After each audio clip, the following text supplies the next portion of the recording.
Hello again. In this short video, we want to show you how we envisage that a funeral arranger visiting a family at the time of a bereavement might use the deathsandfunerals.com.au site to add a notice that can later be amended and confirmed.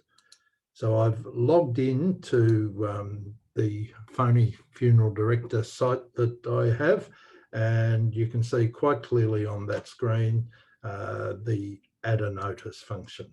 So I'll do that, and we're immediately taken to the entry page. The funeral of entry field will populate itself, and if the funeral director's company has branches or brands, they'll be selectable there. Generally, we don't add titles for Mr. and Mrs. and Ms. and Master. There are a range of titles available where people think it might be appropriate, but we won't add one in this case. The only compulsory fields at first entry are the given names of the person involved. That can be up to 3 names, and the surname of the person involved, including any honorifics that you want to see after the name in the notice, and the date of death. They're the 3 fundamental options that have to be entered in creating a death and funeral notice. So let's make one for Mr. John Smith, who died on this day, I suppose, the 13th of March. And we don't need to enter anything else. That is a basic deathsandfunerals.com.au funeral and death listing. But I'll put a few bits of detail in just for the moment. The funeral location is to be arranged. The death notice, typically here, people put details that relate to the relationships of the person involved. I've got a bit of dummy text just here that I'll slot in there. There are simple formatting tools available in the text fields. So we might want to make, may he rest in peace, both bold and italic.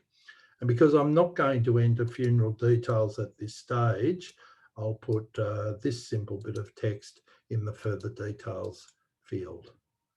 Paste it in there, and that's all I'm going to do at this stage for the basic notice. Okay, there's one extra thing. If you want to let people add tribute notices to your basic notice, you must nominate someone to be the person responsible for moderating them. You can do it yourself, so I might make myself the moderator of this site.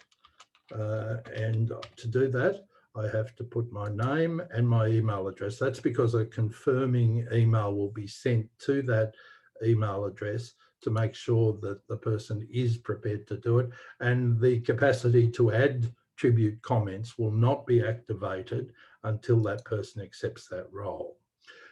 We're making free notice entry available to funeral directors until the end of March using the promo code FD Intro, and you need to agree to the deaths and funerals terms and conditions before the payment field, and then continue to it. But if I apply that intro code, the amount that's going to be asked for is 0. We'll continue to payment at that stage. Okay, because no payment was needed, the funeral is already entered. And you can see it listed there under notices, current notices.